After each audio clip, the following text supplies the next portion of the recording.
Learning never exhausts the mind. There are three classes of people: those who see when they are shown, those who do not see. Poor is the pupil who does not surpass his master. A beautiful body perishes, but a work of art dies not. Nature is the source of all true knowledge. She has her own logic, her own laws. She has no effect without cause nor invention without necessity. Our life is made by the death of others. He who wishes to be rich in a day will be hanged in a year. The beginnings and ends of shadow lie between the light and darkness, and may be infinitely diminished and infinitely increased. Shadow is the means by which bodies display their form. The forms of bodies could not be understood in detail but for shadow. He who is fixed to a star does not change his mind. There are four powers: memory and intellect, desire and covetousness. The two first are mental and the others sensual.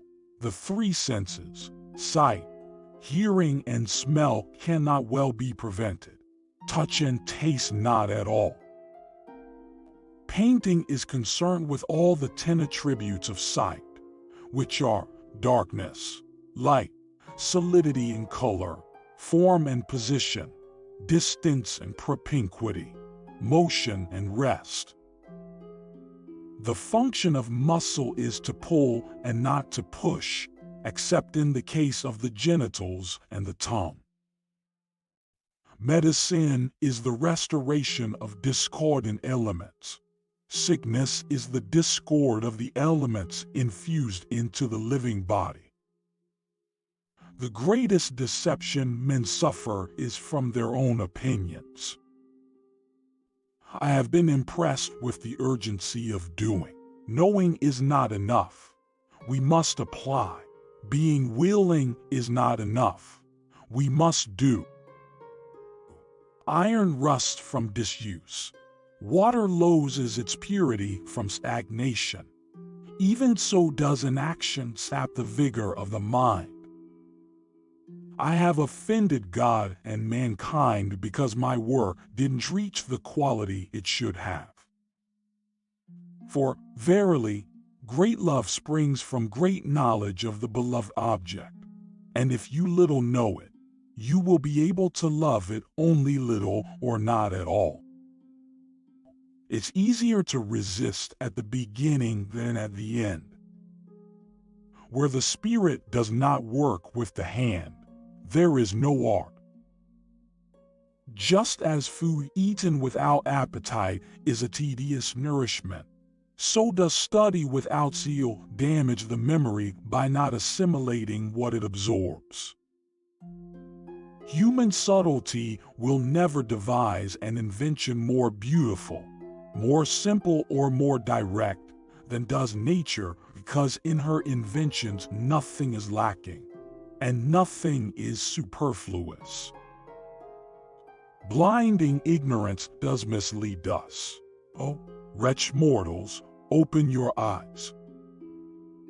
People talk to people who perceive nothing, who have open eyes and see nothing. They shall talk to them and receive no answer. They shall adore those who have ears and hear nothing. They shall burn lamps for those who do not see. Experience never errs. It is only your judgments that err by promising themselves effects such as are not caused by your experiments. You do ill if you praise, but worse if you censure what you do not understand. I love those who can smile in trouble, who can gather strength from distress, and grow brave by reflection. It is the business of little minds to shrink, but they whose heart is firm and whose conscience approves their conduct will pursue their principles unto death. Art is never finished, only abandoned. As a well-spent day brings happy sleep, so a life well spent brings happy death. Time stays long enough for anyone who will use it.